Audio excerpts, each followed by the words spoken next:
Some might say this is the fastest Ducati on the streets, and I just bought it, but right now it's split in half.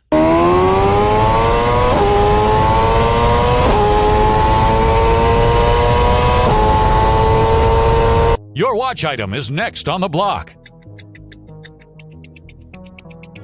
Sold.